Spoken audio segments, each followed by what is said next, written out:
मिल गई, समझ भी ली, पर खाएंगे नहीं तब तक ठीक कैसे होंगे भाई। कथाएं बहुत हो रही हैं, सुन भी रहे हैं, समझ भी रहे हैं, जान रहे हैं, पर मानने के नाम पर बिल्कुल अलग बैठे हैं, मानने को तैयार नहीं। सुनने के बाद कहते हैं हाँ बातें तो बहुत अच्छी हैं, परंतु प्रैक्टिकल बहुत मुश्किल है, उतारना बड़ा मुश्किल है। तो फायदा क्या हुआ?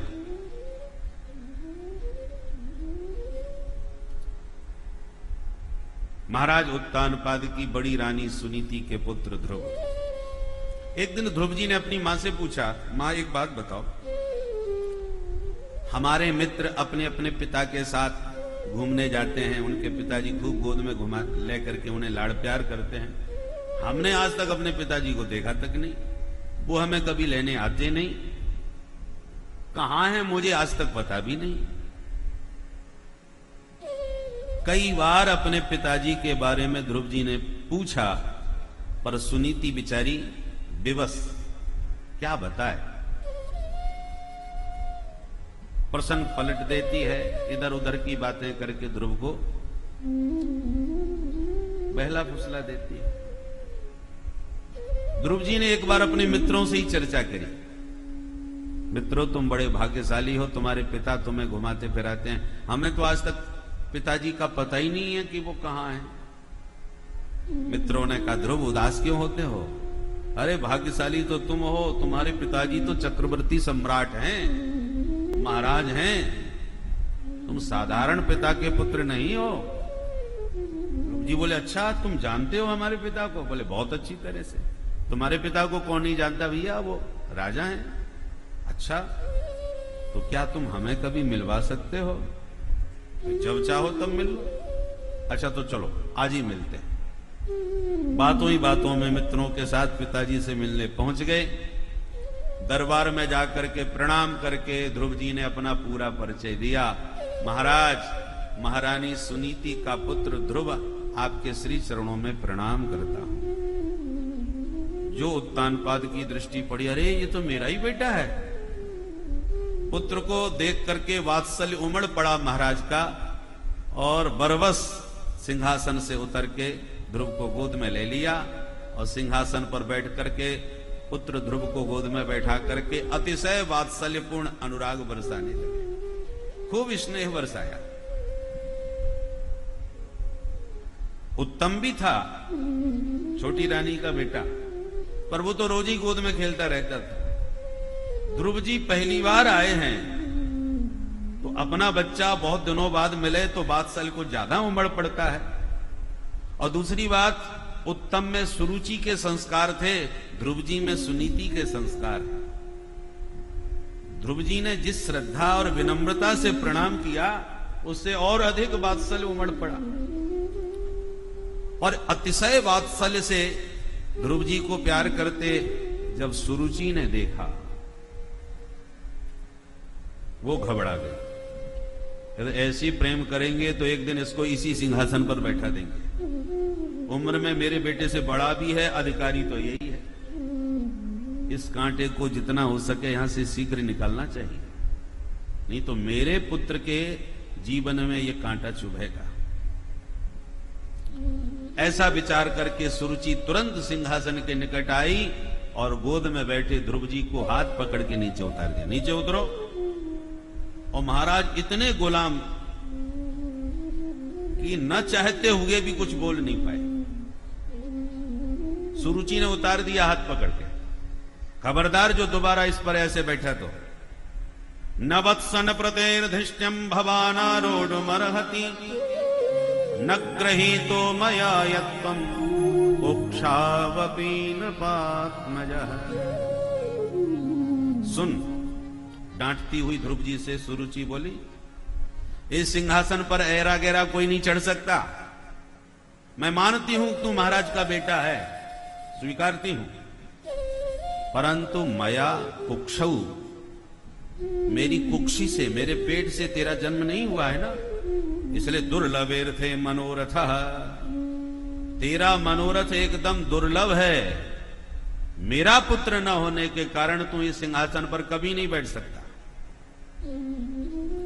अन्य स्त्री गर्भ संभृतम, एक अन्य अभागिनी स्त्री से जन्म लेकर के तुम इतने ऊंचे मनोरथ देखने लगे कि सिंहासन पर जाके महाराज की गोद में बैठ गए। ध्रुव जी को अब तक इतना बुरा नहीं लगा।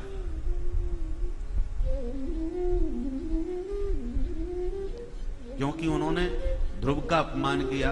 ध्रुव जी को लगा कोई बात नहीं, हम बच्चे हैं, ये भी हमारी मां है, डांट दिया तो कोई बात नहीं। पर जीव कहा जबकि तू अभागिन का पुत्र है, एक अन्य स्त्री से जन्म लेकर के इतने ऊंचे मनोरथ देख रहा है। ध्रुव जी को ये शब्द तो बाण की तरह है।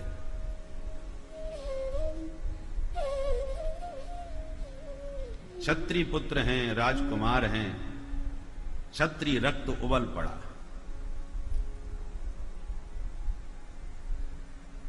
ध्रुव जी को मां का अपमान असह्य हो गया।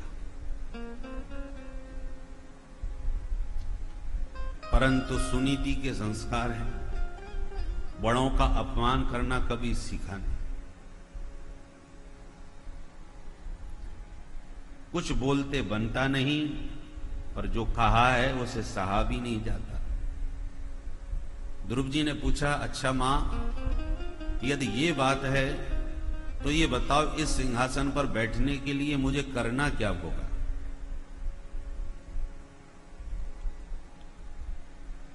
सुरुचि ने कहा, इस सिंहासन पर बैठना चाहता है तू?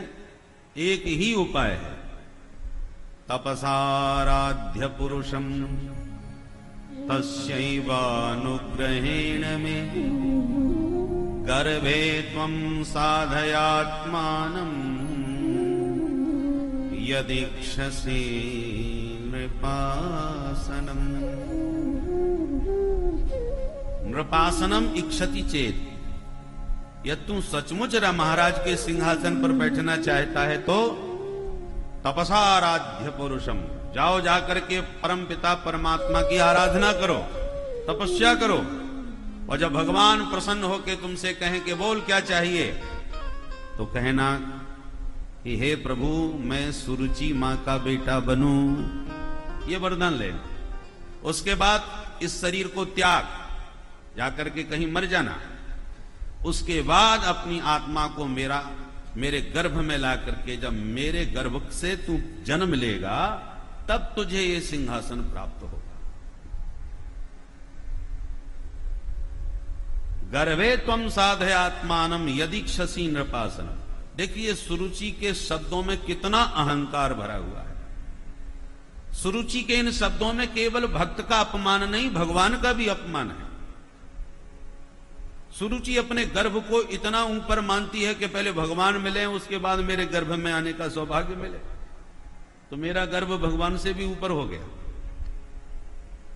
अरे भगवान को प्राप्त करने के बाद किसी के भी गर्भ में जाने की जरूरत नहीं है।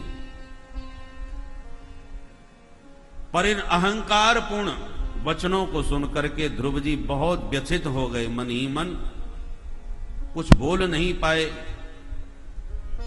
तो लौट करके रोते रोते घर को चल दिए। मातु सपत्न्या सदुरुक्तिविद्धा स्वसन्रुषा दंडहतो यथा हि, दंडहतो यथा अहि। सर्प को मानो किसी ने डंडा मार दिया हो तो घायल हुआ सर्प जैसे फुसकारता हुआ भागता है, ऐसे क्रोध में भरे हुए ध्रुव जी महाराज लंबी लंबी श्वासें भरे, श्वासें छोड़ते हुए रोते रोते घर को चले गए। मां ने देखा पुत्र रोता हुआ आ रहा है, क्या हो गया? दौड़ करके अंक में भरा, हृदय से लगाया, कारण पूछा, बेटा क्या हुआ? ध्रुव जी तो कुछ बोल नहीं पाए, पर जो मित्र साथ में गए थे उन्होंने पूरी कहानी सुना दी, ज्यों की त्यों।